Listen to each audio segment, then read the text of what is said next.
সারাদিন, সন্ধ্যা পড়লে সারা রাত, রাতে শোয়ার সময় পড়লে, বিশেষ করে রাতে মানুষ ঘুমন্ত অবস্থায় নানা রকমের ক্ষয়ক্ষতির আশঙ্কা থাকে। এই সব ধরনের ক্ষয়ক্ষতি থেকে আল্লাহর নিরাপত্তা এসে চলে আসে। আল্লাহ তার হেফাজতে জিম্মাদারি নিয়ে নেন, দায়িত্বশীল হয়ে যান। সবকিছু থেকে যথেষ্ট, সবকিছু থেকে আল্লাহ তাআলা তাকে নিরাপদ করে দেন। এই বিশ্বাস, এই ইয়াকিন নবী সাল্লাল্লাহু আলাইহি ওয়াসাল্লামের কথার প্রতি আমাদের আছে না নাই? তাহলে এই সূরাগুলো আমরা আজ থেকে আমল করব তো ইনশাআল্লাহ। এই 3 কুল সকাল সন্ধ্যায় এবং রাতে ঘুমানোর আগে এটা পাঠ করার একটা বিশেষ পদ্ধতি আছে। সেটা হলো নবী করিম সাল্লাল্লাহু আলাইহি ওয়াসাল্লাম শিক্ষা দিয়েছেন, এই 3 কুল সূরা ইখলাস 3 বার পড়বেন, সূরা ফালাক 3 বার পড়বেন, সূরা নাস 3 বার পড়বেন। পড়ে 2 হাতকে এরকম কোষ করবেন, এভাবে কোষ করবেন। কোষ করে এই কোষের মধ্যে ফু দিবেন।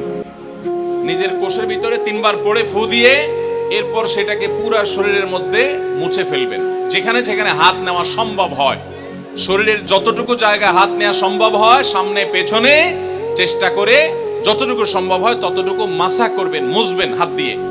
এর মাধ্যমে আল্লাহ তাআলা আপনাকে হেফাজত করবেন। ছোট ছোট বাচ্চা যারা আছে, দুধের শিশু, 2 বছর, 4 বছর, 6 বছর, যারা পড়তে পারে না এখনো বা মুখস্থ নাই, সে বাচ্চাদেরকে মা বাবা বা তাদের কাছের কোনো লোকজন তারা পড়ে 3 বার ফু দিবেন। আবার 3 বার পড়ে নিজের ছেলে মেয়ের সবার শরীরে ফু দিয়েন না, প্রত্যেকের জন্য 3 বার। আপনারটা আপনি করবেন, বাচ্চাকে করে দিবেন।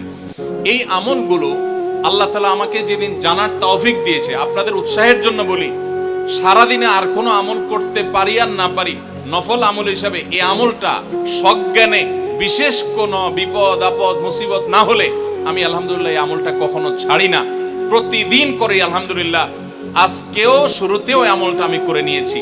আপনারা সবাই আমলটা করবেন তো ইনশাআল্লাহ?